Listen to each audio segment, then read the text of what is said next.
Laughing Saber, let's do it.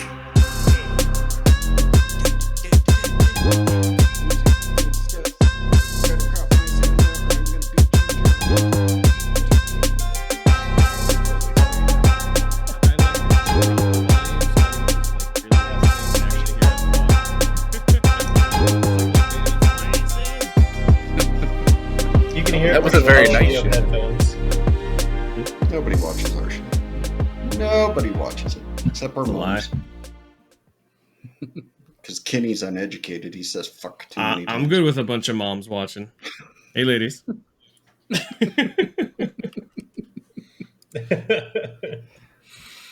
My mama turning 60. Happy birthday, Shannon's mom. Not yet. Well, That's why we're- probably around the time that this gets published. Yeah, that's why we're going gambling. Yeah, that's why I'm saying it, so she gets it. Anyhow. All right. Certifications. Bang. Today's topic. We all have a bunch. I don't have any of those. Nope. John is on a certification binge right now. Yeah, it must be nice to binge certifications when people is shelling out the money for you. That's kind of the point, I think. Yeah. Here's a free cert. Go take it. You're not wrong. So if anybody out there wants to get my CEH recertified or my forensics investigator recertified, I'm more than happy to take the test. I just need the $2,400 to go take them. So that would be wonderful if you just send me some vouchers. Almost so if be anybody easier wants just to to enroll in the class at WGU. Be like, I guess I gotta pass it now. Actually, WGU dropped those classes because of how expensive the certs were getting. Yeah. So Didn't know. I was actually looking at, and I think there's been a huge uptick in cert costs. We were looking at ITIL certifications recently, and last year they literally doubled in cost with no explanation, and nobody's been able to really figure out why. It just happened. And I think this is kind of happening industry-wide. Like, they're getting very expensive. CompTIA, however, still affordable, I would argue, but still, that's all right. I'm going to go on a small rant here. Why increase the cost of a certification when the whole point is to increase the accessibility of this knowledge so you can hire people faster? Increasing the barrier to entry does not help people enter the workforce faster. It actually slows it down. That's the reason why all these cloud providers started offering this shit for free. Sorry. No, you're 100% right. And I actually had that argument earlier today with a few other instructors, and we all complained about it. But at the same time, everyone took CompTIA. All of us started at CompTIA, right? That's the first cert you probably took when you get into IT. Most of the time, it's like your A+.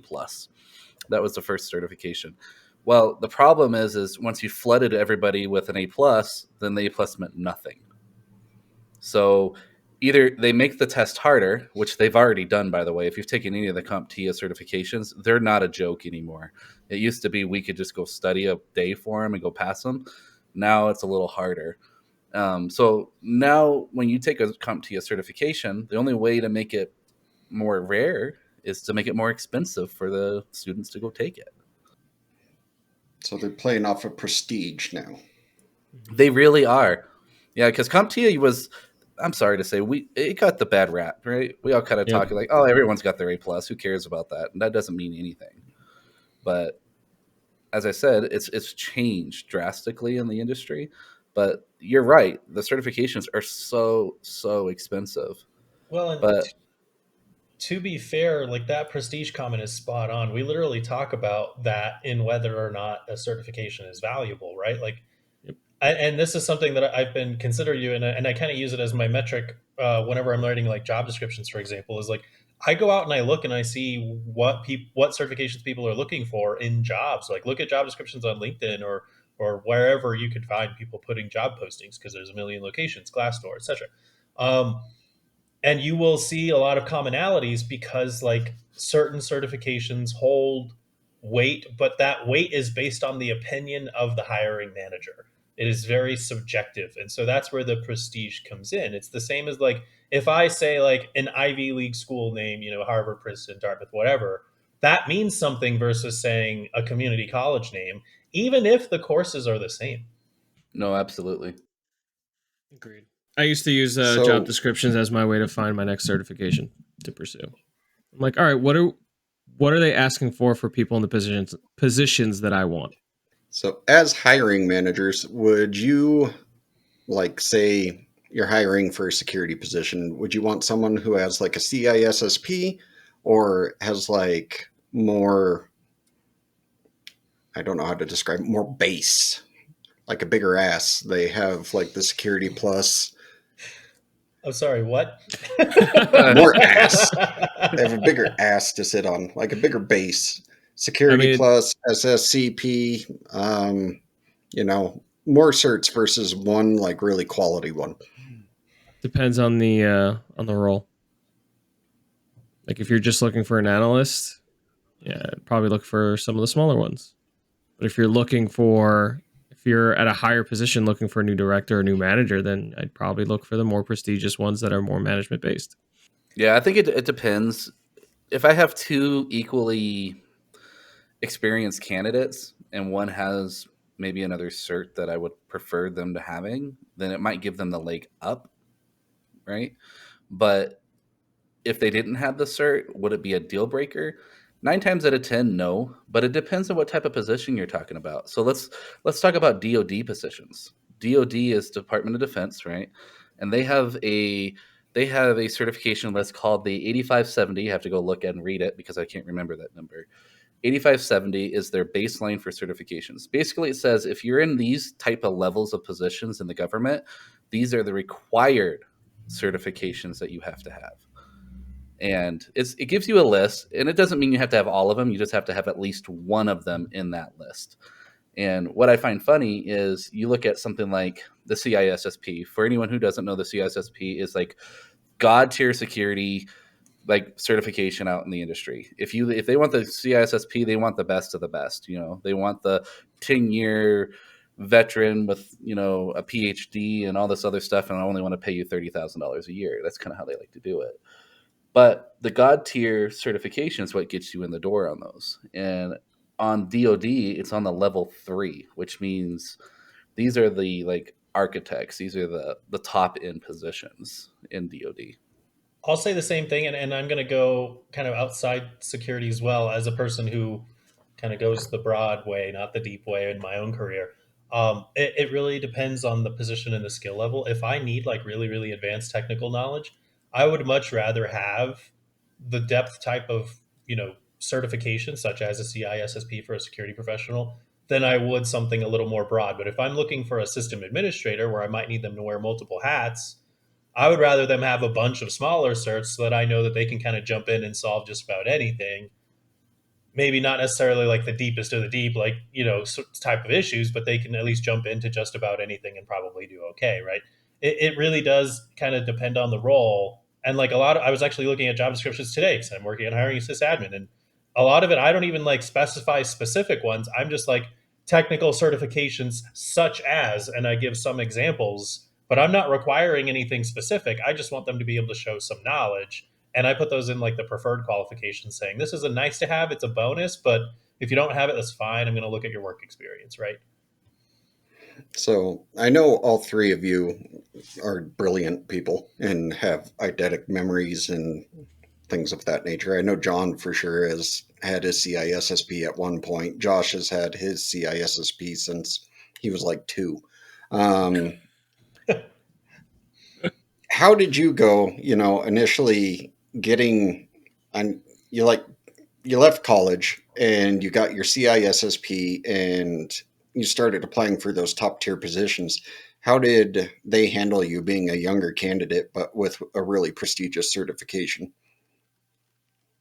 Which by the way, I think I would have rather went Josh's route than the route that I went, knowing what I know now. Oh man, I don't know. It really depends. Some jobs, especially here in New York, I know when I first came out here, especially a lot of the city jobs, they were all looking for master's degrees. They're like, if you don't have a master's, they didn't even bother looking at you.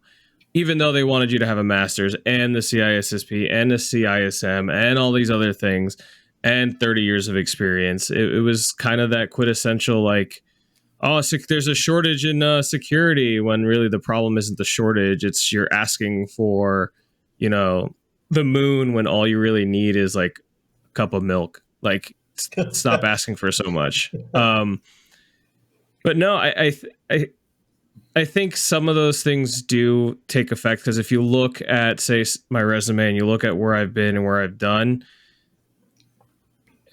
as much as we don't want to say we can't, or we really don't discriminate against that thing, we're thinking about it. As a hiring manager, they might look at me and like, this guy just finished this, and no, I want someone with more experience. Like, they'll look at your years of experience and like, what is this kid, 12? I don't want this guy. Or sometimes they'll bring you in for the interview and then they notice at that point, it's like, oh, this guy's like a baby.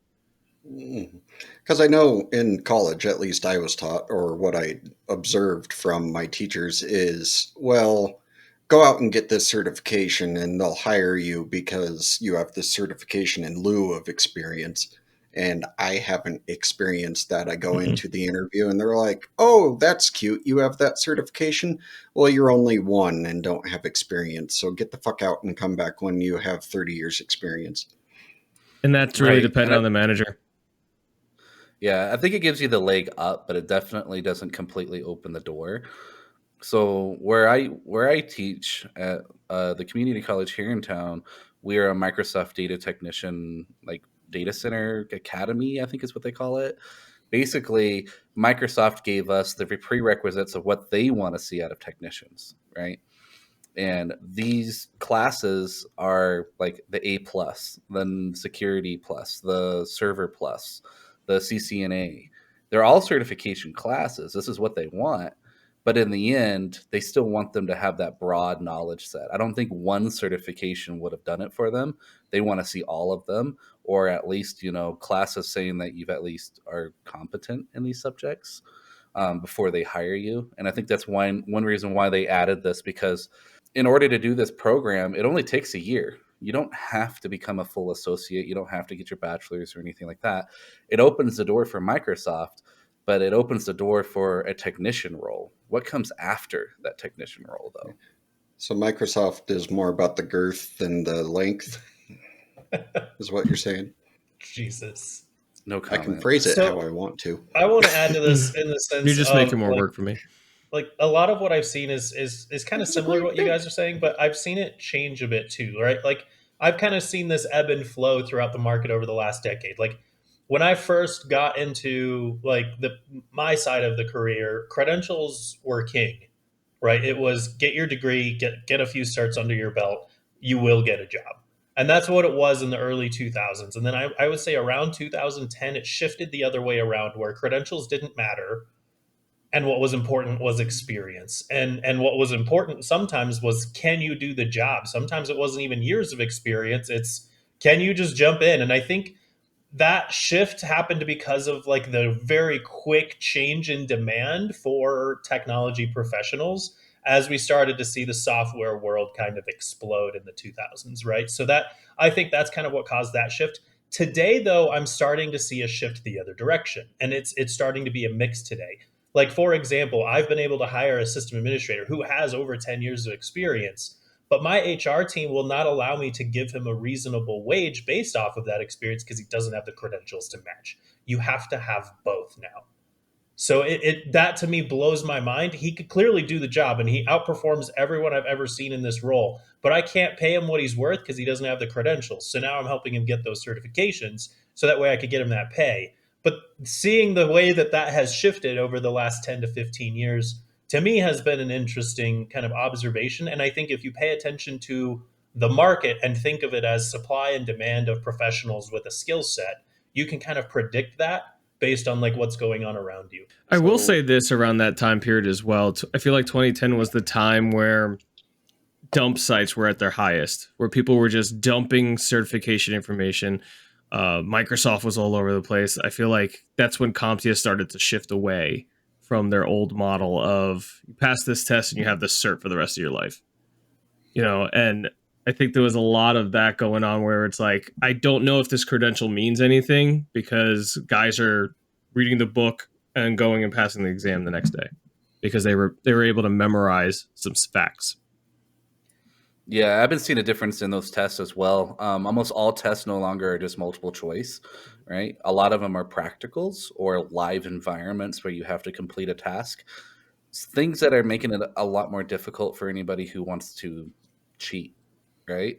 And I like that. I like that it's showing some practical knowledge because now you're actually having to prove yourself when you're taking these exams. And there's no way for you, well, a lot harder ways to cheat, right? And so there's been many times where I've interviewed a candidate, right? They'll come in the door, they're like, and they've got God every certification under the sun, including the old Microsoft certified engineer, which doesn't exist anymore. But that was like 7 tests to get that, right? It was a lot of tests, a lot of money to get certified. And then you ask them simple questions like, how do you reset a password in Active Directory? And they don't even know that. So it's basically the certs were worthless for those people because they, like what you said, Josh, they dumped them. They did not learn the material. They don't have any practical knowledge. So they were useless to me. But I have seen it the other way too. Using it to actually prove your practical knowledge, absolutely wonderful, 100%. But I don't think it's the whole picture. I recently took a certification, but I've never had a PBQ before. And one of the questions that they were asking me was about Nmap. And I was like, okay, I know Nmap. And then I was thinking to myself, well, are they going to get mad at me if I do like Nmap dash help or if I do like Nmap space question mark?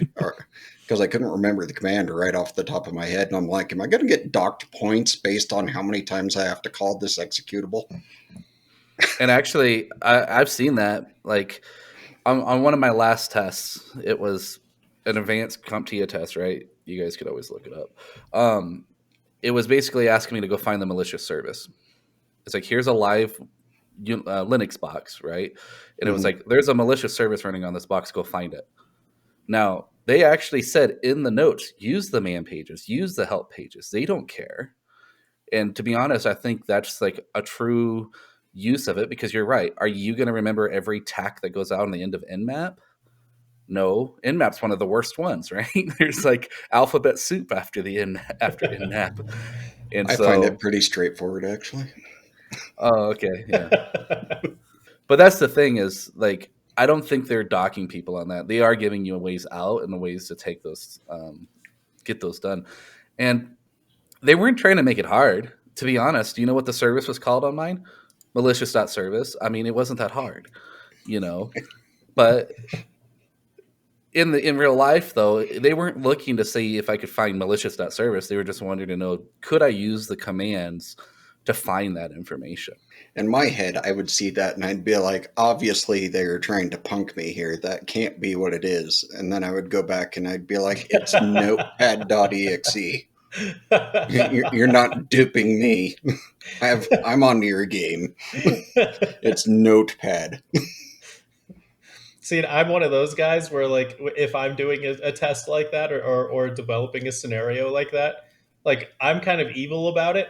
I look up the hardware of the computer to find out what kind of like graphics card or any kind of drivers that run in the back, and I name the processor or the process after one of those. So, like, if you've got an NVIDIA graphics card, I'm gonna name the process like NVIDIA like 980X dash something something .exe, right? Just to throw you off. Like, you'll look at it, you'll be like, yeah, that's a driver, whatever.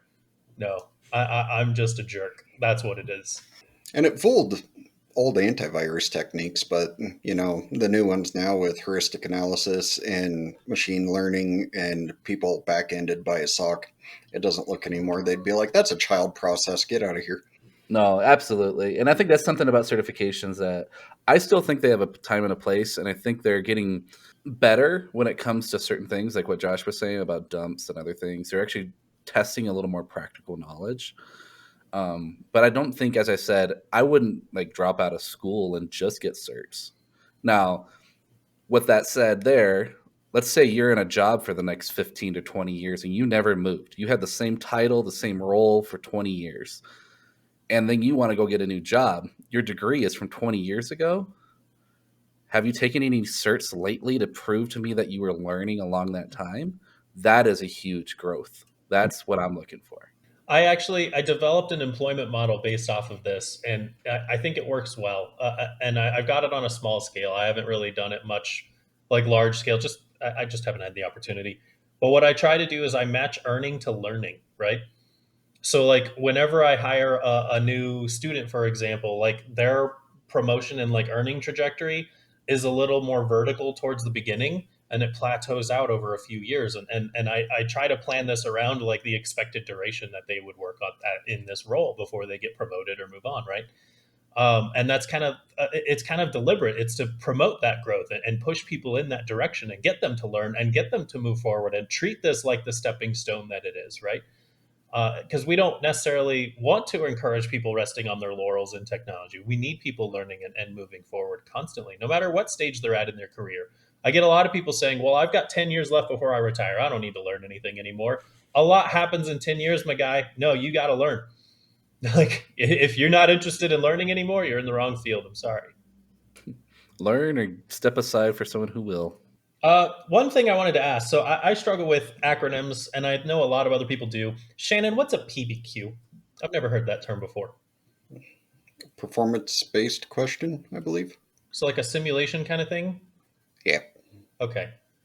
I struggle in the same regard. So when it comes to certifications, we hear a lot about CPEs. What the heck does that mean? I don't do that usually. I just do tests. Something professional education, I think. Continuing professional education. There we go. Continuing professional education. Yeah. Yes. I just remember education, really. And can you guys like give me descriptions? Like, what does that mean in terms of certifications? Like, speak to me like I'm in 5th grade, because I'm the guy that just Good takes the news. test again. It's fine. It depends on the vendor of the cert. So it does, but it's kind of that same incentive that you kind of set up, Kenny, where it's just like continue learning and you continue to be certified, or retake the test at the end of your period. So obviously, John has said it himself. He ran into a situation where he didn't keep up on CPs and now he has to retake a couple exams. It happens. I've gotten very close or been put on probation because I didn't keep up, and then I have to catch up during that year. And it's like, oh man, this is a lot, because life happens, 3 of us have a bunch of kids that we're taking care of. And I could tell you right now, like, my springs are busy. It's just a time of the year where I'm not getting in CPEs at all. I'd be happy to just get sleep. And so you fall behind, life happens. But yeah, they're just ways to continue your learning, prove that you're continuing your education on your own time, and they'll allow you to continue owning on that certification without retesting. So how do you obtain CPs? Where do those come from? So a lot of these certification bodies will provide it. They'll provide a lot of free opportunities, whether that's like magazine articles where you read through the magazine and answer some questions. You get 2 to 3, depending on the magazine. I used to use my biggest method of getting CPEs was just getting another certification. You could claim up to like 30 to 40 CPEs working towards another certification. So that was one of my big ways to be like, yo, man, I'm so far behind. Let me go get another cert, because that's going to be the easiest way for me to get through this. It's just fact.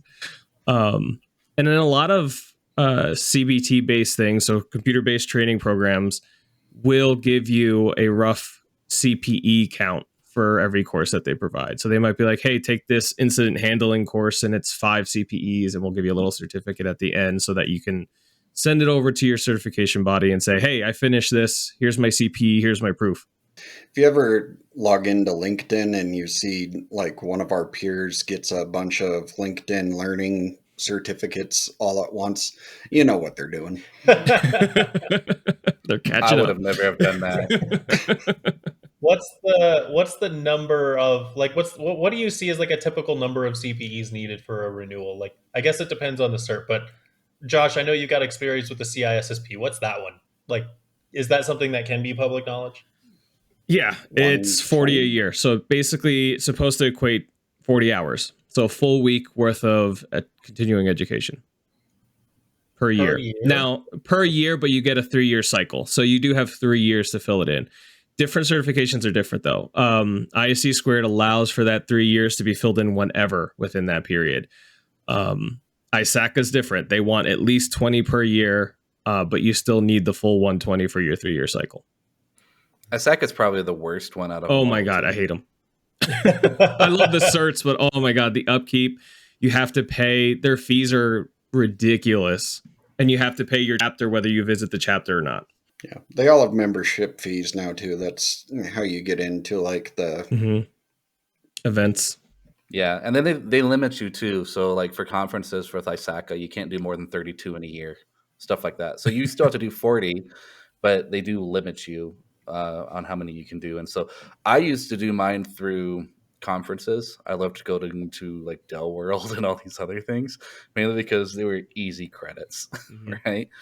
And then I stopped tracking them. It wasn't that I wasn't doing them, I just stopped tracking them. And that's what made me lose a lot. I'm terrible about it. Like I'll go to the conferences, I'll take the pictures and I'll do all the things, but I'll put off actually filing it because I hate filing it. So at one point in time on a Saturday, I'm just going to be like, fine. And I'll go through my phone. I'll go back like 6 months and find the pictures of the conference that I went to. And then I will file like 20 CPEs in one sitting for the last year. So I'm going to get audited at some point. But well, people used to laugh at me because we would go to the conferences, and Shannon, you've been to conferences with me. First thing I do is pull out my phone, and you're seeing me click like pictures of Dell World and stuff. Why? Because it's proof that I was there. Here's the light switch. but that's what they don't really need much for proof, and that's the big thing. But I like to go back to what you guys were talking about with the expense. A lot of people think, oh, I did my CPEs, so it's free. It's not. You know, every certification plan has a renewal. Now, CompTIA is probably the cheapest one. We were just looking it up. It was like you could do it for $150 for 3 years. That's the cheapest one. And that gives you all of your certifications underneath. But again, I prefer to do Josh's way. I just try to take a bigger cert, and then it takes everything behind me. The only problem is you'll run out of runway on that. Yep. You run out of certs that you can take, and you're like, God damn it. Can you make another cert for me so I can take it? And it's kind of funny because like my director at the college, I just hung up more certs on my wall, and he just goes, God damn, what are you doing? And I'm like, I'm going to cover the wall. That's what I'm doing. I'm covering the wall. And so I don't know. It's kind of one of those like flex things in the IT world. It's like you got to collect them all. You know, it's Pokemon now. So I have to say, I don't think collecting them all is possible. And I'm looking at a website right now, and this is a resource that I've shared with you all. And actually, Josh, Mr. Fantastic Editor, if we could put this in the description down below, that would be great. I'm looking at a website created by Paul Jeremy. So it's called pauljeremy.com, and it's a security certification roadmap. And it hasn't been updated in a little bit over a year. I'm not sure if he's still maintaining it, but still fantastic resource. This is 473 certifications that are relevant to security. So here's my question to you all. And Josh, you kind of answered this a little bit before, but how the heck do you know what to do? Like, if you're a new person entering the IT or technology sphere, how do you even look at this website and be like, yeah, I could get into this career? How do you parse out the useful and relevant information here? It's tough. It really is. Before that one came out, I actually used to use a roadmap that CompTIA once provided. It wasn't anywhere near as condensed as that one was, but it had a lot of the bigger names. And I think sometimes you can get lost in some of those small names that you're like, oh, I can go get this, I can go get that. And then you realize, but none of the hiring managers I'm talking to even know what the hell it is. So it's very easy to get lost. I would say try to stick with the bigger names, the ISACA, the ISC squared, the CompTIA. And, you know, a lot of their sites will tell you like, hey, this is entry for this. This is entry for this, or this is that starter or intermediate. A lot of these computer-based training sites will tell you, hey, this is an intermediate course or a beginner course. Ask your professors, hey, what should be that first step after I'm done here or while I'm here that makes sense for the course that you're currently taking, or you know, just what you want to get. And again, my biggest thing was always look for the roles that you want and see what they're asking for. Yeah, I think that's the best advice you can give, right? Look at the job description, see what they're asking for, find that roadmap, and go for it. Because there's no way. If you guys get a chance, go on that link that Kenny is going to share in the description here. It's ridiculous. It's like, okay, I'm lost. I don't want to be security anymore. I'm going to go pick up dog poop for a living because I'd rather do that. It's like it gets overwhelming very fast. And to be honest, 90% of those certifications are not needed unless they're very specialized for your job role that you're looking for.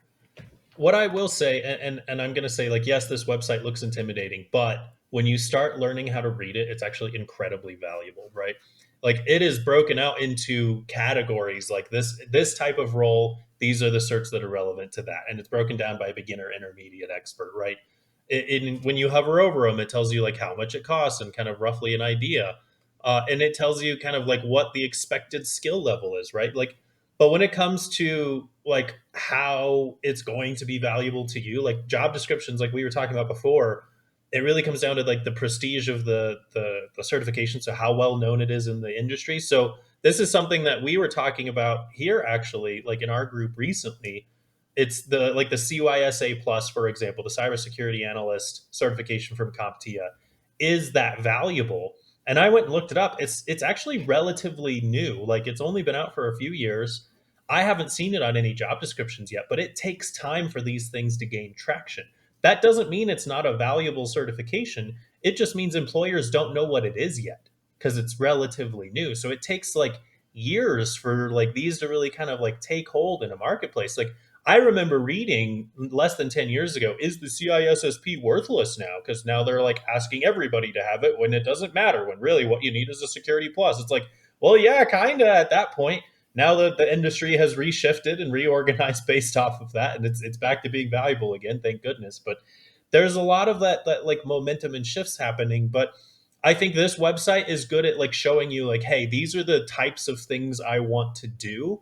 And the way that I describe this site to people who are like entering their careers or just getting started is like, A, start at the bottom in the beginner section, but B, try to target certifications that are wide, that go across multiple different job roles, because you'll be the most versatile. That certification will be the most valuable to you. And there's one that's dead smack in the middle in the intermediate section that goes across almost every single role, and that's programming language. So any of you that don't know a programming language, you have to learn one. It doesn't matter which one. Python's probably the easiest and the most useful, but it doesn't matter which one. You learn a programming language, you can easily translate that into all of the others. And that is going to help you with all of this. And one more tip from, because you reminded me of it. If you're deciding between two certifications, drop it in a LinkedIn search for jobs. You'll get certain amount of results. I used to use Indeed back in the day when I was like, all right, do I get this one or this one? All right, this one has 85 available jobs. This one has 12. Going for the 85. I'm going to disagree with both of you. Go for the one that interests you. It depends on your motivation. I mean, if you're motivated by money, then of course you're going to go for the more prestigious cert and the one that comes up with the most money on job searches. But go with your interests as well. I mean, you want to be happy doing your job. You don't want to be some schmuck working at Dish Network hating his life for I don't know how many years before they quit and become a teacher. I'm just saying. I mean, I'll agree with you, Shannon. I'm not a money motivated person, but what I do know, every college student or every person that's trying to break into the industry wants to get a job. And how They do you do that? And I always tell them like, yes, get what you're interested in, but try to get the ones that are the most versatile, that let you fit into a few different roles. And maybe this kind of goes into my, I'm going to put my mentoring hat on for a second. I use a cliche descriptor, and I may have already done this on this cast. I'm going to do it again anyway. I talk about your career being a tree, where it's like, your trunk, or your roots, your trunk, and your branches, right? Your roots are your base foundation. That's where you're getting started. So any of you like just like listening to this for advice on where to start, this is you. That foundation is getting a base education. It's finding your first job. It's getting an A plus, Net plus, Security plus. I think those are your base foundation for getting into IT. And yes, all three from CompTIA, believe it or not. It's your it's your degree if you're in college, that kind of stuff. It's getting started. But then the next stage, that trunk stage, that can last quite a while. That's what I call the figure it out stage. This is where your goal, if you don't already know what you want, you need to be trying as many different things as possible. Get as many different roles, touch as many different technologies, do as many different things as you can, so that you learn what in the technology sphere you like and what you enjoy. So this kind of goes into what Shannon was saying. Because if you don't enjoy what you're doing in technology, you're not going to want to continue learning more about it over time, because you have to learn more in your free time in order to keep up. Like, this isn't like you have to you can't just learn it all on the job and that's it. You have to love it. You have to find what you love. So that's that figure it out stage. And then the branches are where you thrive. That's when you start to specialize and really lean into what you found that you love. And that's where most of the earning comes in. It takes time, and everybody spends different amounts of times in every stage. I know some people who are starting in the foundational stage and they're in their 40s or 50s. I know some people who spend their entire careers in the figure it out stage. Don't worry about how long you're there for so much. Just focus on like the goal while you're in that stage, and just keep trying. Well, thanks for joining us today on Life in Cyber. If you enjoyed what you heard here, do some research, find some certifications you want to take, go for it. It's definitely a way that employers are looking to see if your credentials are worth a damn. So keep learning. See you next time. And Press that button down there. The red one. Like and subscribe. Yeah, that one. It's not red and dark though.